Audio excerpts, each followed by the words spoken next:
Құрметті ағайын, ұлы бабамыз Абай Құнанбайұлының 175 жылдығына арналған эстафетаны бүкіл әлемге қазақ мәдениетін танытқан қазақ халқының мақтанышы, әйгілі әншіміз, аяулы апайымыз Бибігүл Ахметқызы Төлегеновадан мен зор құрметпен, ерекше ықыласпен қабылдадым. Ұлы Абай бүгінде тек қазақ халқымыз ғана емес, бүкіл әлем ішінде кемеңгер тұлғаға айналды. Себебі Абай атамыздың өлеңдері, Абайдың қара сөздері адам баласын ерінбей еңбек етуге, берекелі өмір сүруге, өнерлі, білімді және қайырымды болуға шақырады.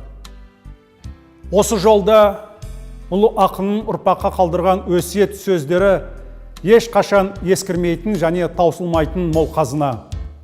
Сонымен бірге егемен еліміздің даму жолында рухани тірек болатын алтын мұрамыз.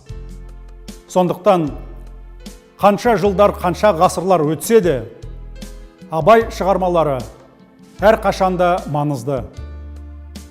Ал бүгінде дүние жүзіне таралған Абай эстафетасы жүрегі елім деп, жерім деп соғатын әрбір азаматқа рух беретін, жігер беретін ерекше бастама деп есептеймін. Жүрек теңіз, қызықтың бәрі асыл тас. Сол қызықсыз өмірде жүрек қалмас. Жүректің қызу қызба кете қалса, өзге тәннен еш қызық табылмас. Достық, қастық, бар қызық жүрегісі, ар ұяттың бір ақыл күзетшісі. Ар мен ұят сынбаса өзге қылық, арын алқын бұл күннің мәртебесі.